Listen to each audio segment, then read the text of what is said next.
নমস্কার বন্ধুরা, আপনাদের সবাইকে স্বাগত জানাই ভূমিতা কিচেনে। আজ দুর্দান্ত স্বাদে এক রেসিপি নিয়ে হাজির হয়েছি আপনাদের সামনে। যে কোনো নিরামিষের দিনে আপনারা আমার মতো করে একবার ছোলার ডাল দিয়ে এঁচোড়ের এই রেসিপি রান্না করে দেখুন। এতটাই টেস্টি হবে যে একবার বানিয়ে খেলে আপনারা বারবার খেতে চাইবেন। আশা করছি আপনাদের ভীষণ ভালো লাগবে। তো দেখুন, আমি পরিমাণ মতন ডাল নিয়ে নিয়েছি। ডালটাকে আমি ভালো করে ধুয়ে নেব। তো দেখুন, আমার ধোয়া হয়ে গেছে। এবার আমি প্রেসার কুকারে দিয়ে দুটো সিটি দিয়ে নেব। তো এর মধ্যে আমি কয়েকটা গোটা কাঁচা লঙ্কা দিয়ে দেব, সামান্য পরিমাণ নুন দিয়ে দেব, সামান্য পরিমাণ সর্ষের তেল দিয়ে দেব, দিয়ে জল দিয়ে দেব।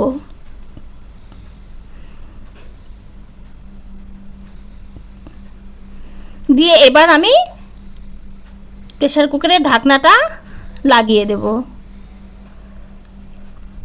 দিয়ে দুটো সিটি দিয়ে নেব। ডালটা আমি পুরোপুরি সেদ্ধ করব না, 50% সেদ্ধ করব। তো এদিকে আমি এঁচোড়টাকে কেটে নিয়েছি, ধুয়ে নিয়েছি। এবার আমি ভাপিয়ে নেব।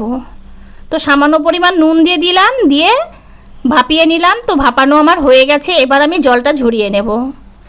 দেখুন, জলটা আমি ঝরিয়ে নিয়েছি।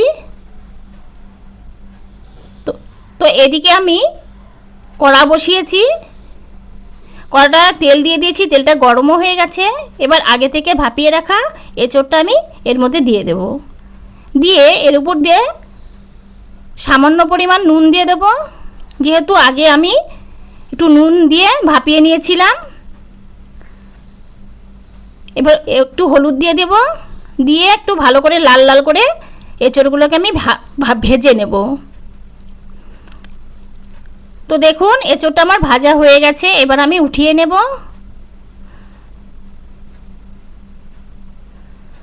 এবার ওই তেলেই কয়েকটা শুকনো লঙ্কা দেব, একটু নেড়ে চেড়ে নিয়ে তেজপাতা দিয়ে দেব,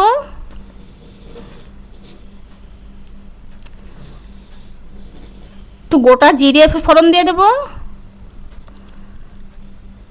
দুটো এলাচ থেতো করে রেখেছি সেটা দিয়ে দেব। এবার টমেটো কুচি কয়েকটা দিয়ে দেব। টমেটোটাকে ভালো করে ভেজে নেব।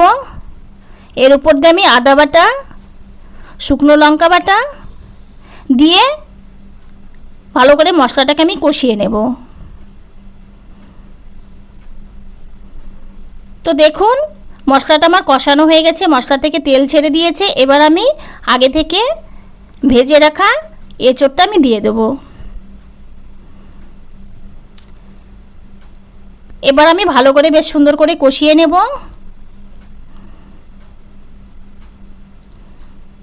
তো এঁচোড়টা আমার কষানো হয়ে গেছে। এবার আমি এর উপর দিয়ে আগে থেকে সেদ্ধ করা ছোলার ডালটা আমি দিয়ে দেব। তো ছোলার ডালটা আমি 50% সেদ্ধ করেছি। ডালটা গোটা গোটাই থাকবে,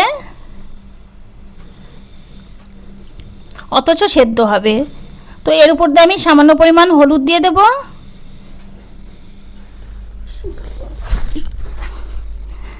তো এবার আমি কষিয়ে নিয়েছি। এবার ডাল সেদ্ধ করা যে জলটা ছিল সেটা এর মধ্যে আমি দিয়ে দেব। তো আমি আরেকটু জল দিয়ে দেব। তো দেখে নেব এঁচোড়টা আমার সেদ্ধ হয়েছে কি না।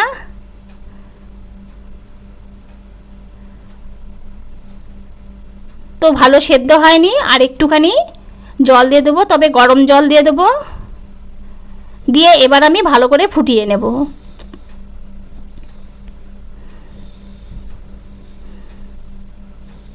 দেখুন, ডালগুলো আমার গোটা গোটায় রয়েছে। এবার এর উপর দিয়ে আমি সামান্য পরিমাণ নুন দিয়ে দেব। তো রেসিপিটা আমার মোটামুটি কমপ্লিট হয়ে গেছে। এর উপর দিয়ে আমি চিনি দিয়ে দেবো একটু। তো ছোলার ডালে একটু চিনি দিলে বেশি খেতে ভালো লাগে, টেস্টি হয়। তো দেখুন, ডালটা আমার কমপ্লিট হয়ে গেছে। এরপর দিয়ে আমি গরম মশলা বেটে রেখেছিলাম সেটা আমি দিয়ে দিলাম। তো কমপ্লিট। এর উপরে আমি এখন একটু ঘি ছড়িয়ে দেব।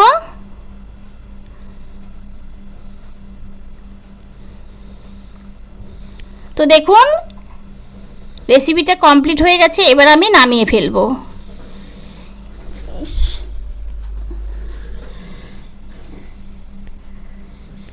তো নামিয়ে নিলাম।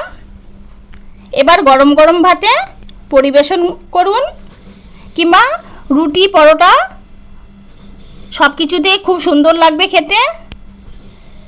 তো কমপ্লিট হয়ে গেছে, এবার আমি নামিয়ে নিলাম। তো দেখুন আমার রেসিপিটা কেমন লাগলো, যদি ভালো লেগে থাকে তাহলে অবশ্যই একটা লাইক কমেন্ট শেয়ার করবেন। আর এরকম নিত্য নতুন রেসিপি পেতে প্লিজ আপনারা আমার চ্যানেলটি সাবস্ক্রাইব করে রাখবেন। আর সবার আগে নোটিফিকেশান পাওয়ার জন্য অবশ্যই পাশের বেল আইকনটি ক্লিক করে রাখবেন। সবাই খুব ভালো থাকবেন, সুস্থ থাকবেন। ধন্যবাদ।